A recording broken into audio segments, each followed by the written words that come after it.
And now, the moment you've all been waiting for. You're tuned in to Tapped Out. Hosted by Brendan Tobin and Sean Levine. Only on the BetQL network.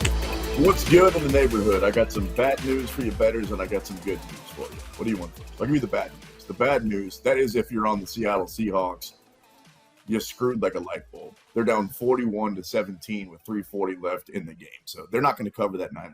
The good news, if you had Umar Nurmagomedov, who came in as a minus 1,100 to win the fight, to finish the fight, he won quickly by knockout. And our next guest, handicapper, Feezy F, you can follow him on Twitter at Feezy F baby _, joins the show. He was telling us during the break, that's what to put your money on. So the guy knows what he's talking about, but that one's over with.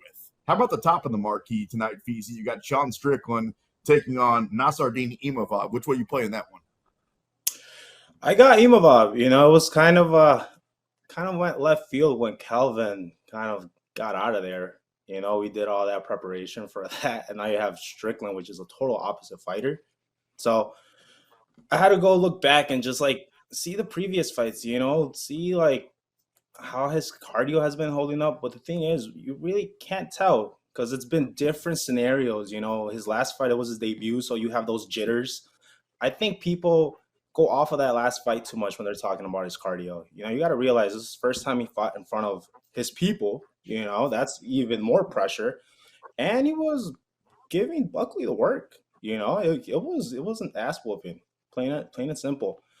And Strickland, you know, I just feel like Imavov isn't a guy you could just take a fight on a week's notice. You know, the guy, he's physically larger. You know, I know he weighed in 10 pounds lighter than Strickland, but just from the face-off, that didn't look like a 10-pound difference, you know, especially because he's going to go, I personally think he's going to get into some grappling with Strickland just because he's going to want to tire him out. So I'm leaning Imavov, and I think he's going to be able to get the finish here tonight. How surprised were you, Feezy, that this became a closer fight by the odds, even with the opponent switch? Because Imavov, I think he was minus 200 against Kelvin. And look, Sean's obviously, we've just seen him. He's been in some high-profile fights. The guy can definitely talk up a fight, and people get fascinated by him. But that's still tough. You're about to go, on vacation, and all of a sudden you're dropped into a main event. Exactly. Yeah, exactly. And honestly, I feel like just surreal in this camp, those guys, iron sharpens iron. If you're working with a guy like Ciryl Gane on a day-to-day basis, I believe you're ready for anyone in a week's notice. And of course, that brings us up to our next question, which is Ciryl Gane. Very well done there, Feezy. Ciryl Gane and John Jones, it's not official yet. Could be by the end of the show. I've got good word from good people that is real. So if you haven't heard the news, it's been put out there in social media circles, and there's a big posting on the side of T-Mobile Arena that we're going to see John Jones back at 285 versus Ciryl Gane. Let's say all that turns out to be true. How do you see that fight going down? Because I think John goes down, man. I don't know how, but I like Gane. Man, there's a lot of factors that play into that fight. Obviously the layoff is huge. What has John Jones been doing in that 2 years? I know with social media and everything, it's easy to say like, hey, I've been in the gym, I've been working. But it's like, hey, us here, we're not with him on a day-to-day basis. So who knows how serious he's been taking this move into heavyweight? Because another thing that I take account for, especially when I'm handicapping these older fighters, sometimes the motivation just might not be there. These guys have plenty of money. They have great sponsorships, some of them. But at the end of the day, it's John Jones. It could be even better. And real quick, Feezy, let me cut you off real quick. And if you're John and you're unmotivated, then why come back? Like you said, you've got the money. So for a lot of guys, I understand what you're saying. Like, all right, what do these guys had to fight for? What's their age? Factor it all in. But if you're John, you just hang it up if you're done. You're the greatest of all time.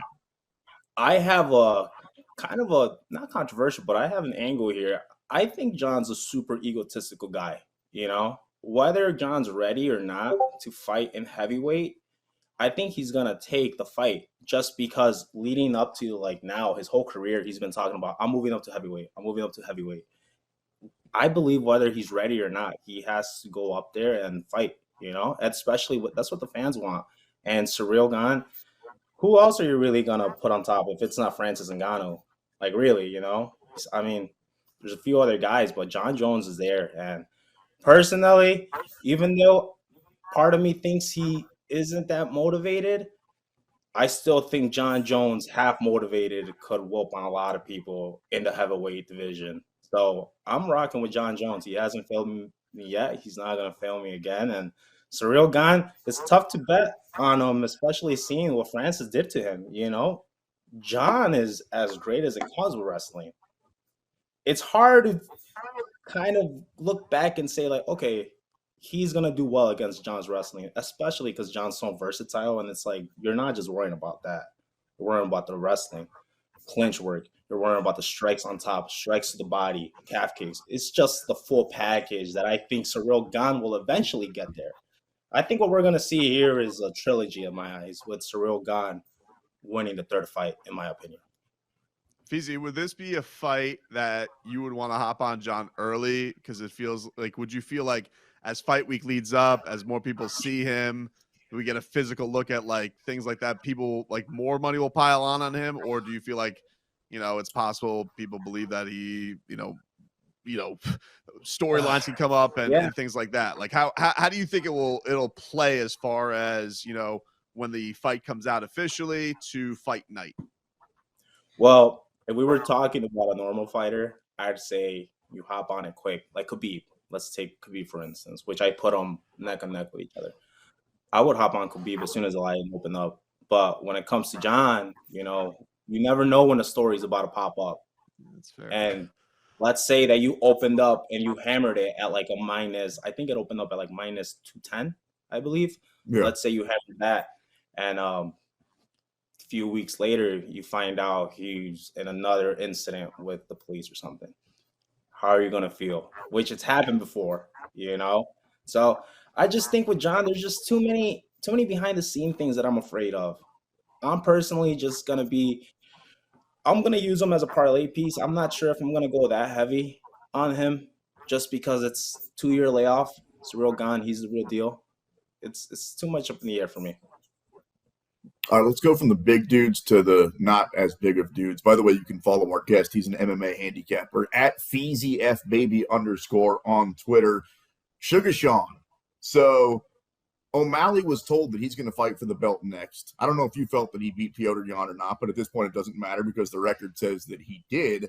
The latest news is that Aljamain Sterling is going to be out for a while. So let's say that it's Sean next fighting for the belt. I'll throw the name of it. Let's say it's Sean O'Malley versus Chito Vera, part 2.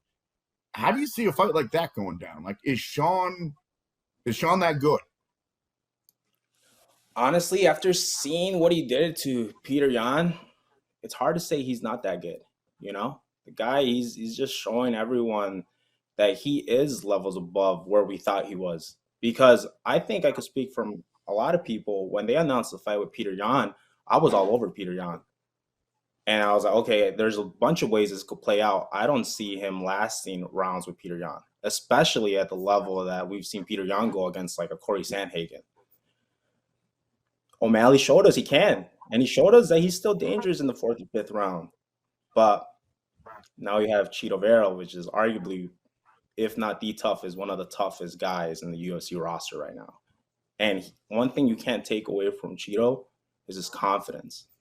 The guy is so much confidence right now. He's had great performances, and he has a win over him. That's huge.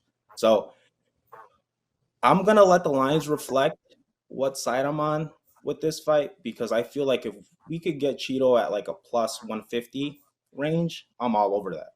Yeah, I'm all over that. That's a really close match. I think people don't give Chito as much credit as he should get, as just like evolving as a fighter, being more well-rounded. You see him, he has a chin. He's fighting smart now. He's really putting it together just like a champion would. So if it's plus money at Chito, I'm all over that. But if it's a close, let's say it's like Imavov versus Strickland that we just had, where they both opened up at minus 110, I'd probably lean with O'Malley. Feezy, looking ahead to next week, UFC 283.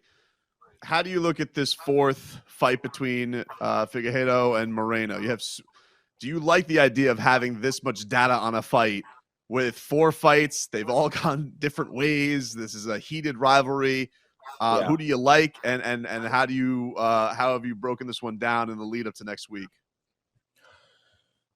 This one's really it's razor thin. You know, there's a reason why these guys have fought themselves so much. You know, because it just depends on the day. But I think the important part here is just their camp situation. I believe the last time I heard, Brandon wasn't training with Kraus anymore, which I think plays a huge factor. You know, Kraus, whether you like him or hate him, with all this new controversy, he's an amazing coach. He has fantastic game plans, and I think that's what you need against a guy like Figueiredo, because if you don't come in with a game plan and your game plan is just let's stand and bang and see who finally is the best guy, I don't think Brandon Moreno is going to last long. He's gonna have to have a game plan, and personally, I think he's going to win. I think he already knows that Figueiredo is more of a power puncher. He's noticed it in one of the first fights. I believe the last fight they had, they the wrong person won. I personally had it for Brandon, and I think he could do it again. He's just evolved as a fighter. He's more well rounded now, and the main important thing on this is he could control his demeanor. He could control himself in the cage. I feel like Figueiredo is an amazing fighter. If he would just get a coach that could just tell him, "Hey, stop seeing red. You know, take your time." Feezy, I love me some Islam Makhachev. In fact, he's a friend of the show. He came on. He was eating lunch with Khabib, and he joined us. He was a real cool guy. And I think he's great. I think he's everything he's cut out to be. And I actually said that if he got a chance to fight Oliveira, he'd be favored, and that ended up happening. We all know how that went down. That being said, he's not that much better than Alexander Volkanovski. Like, the odds are out for that one. Right now, Volk is the pound-for-pound #1 best fighter in the world, and you can get him as a 3-1 underdog. What's up?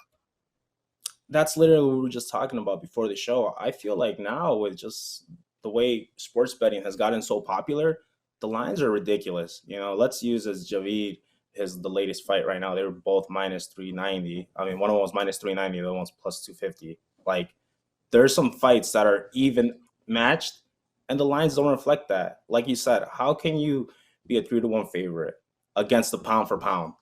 It doesn't make sense. You know, it just contradicts the whole pound for pound, in my opinion. With that being said, if I could get Volkanovski at that money, which I already laid something on him, you got to be insane not to. Just off what we saw in his previous fights, he's the man. The only thing that scares me here is just full, body size. Islam is a monster. You know, we hear about it with guys in this training camp that say the guy just feels so heavy on top. It's going to be hard to get out of some submissions that Ortega had put him into when Islam's on top of you. I'll put it that way. So I just think it's too much for Volkanovski physically, but you have to lay something on him because he's shown us time and time again, if you doubt this guy, he's going to figure something out last minute and take control of the fight and make it his fight.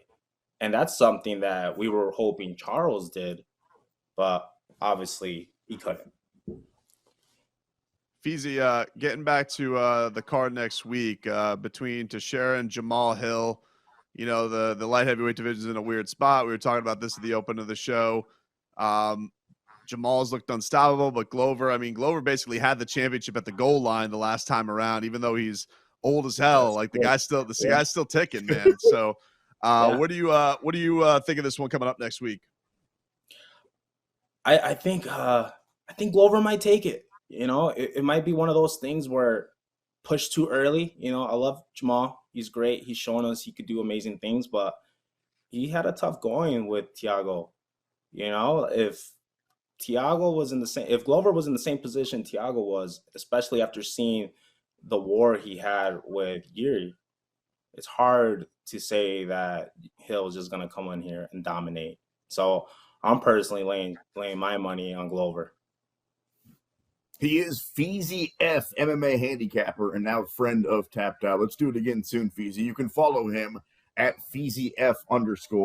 on Twitter. Great stuff, my friend. And I tend to agree with a lot of the stuff that he was saying, BT, like especially when it comes to that Volkanovski thing. Sometimes you just have to make a value bet. You don't need to know a whole lot more except, wait, one guy's the number one guy pound for pound. He's fighting another dude who's also a beast. You don't need to go into who they beat, where they beat him, how old are they. Too much information. Just, you're going to give me 3-1 on that guy. You have to make the bet. It's a value bet. So I tend to agree with him there. Anyway, thanks again for joining us, Feezy. Great stuff, my friend. Coming up next, we're going to get into the news and notes of the week, including a couple of words that Sugar Sean O'Malley had for our own Brendan Tobin. That's right. We break it down next. You're locked into the BetQL network.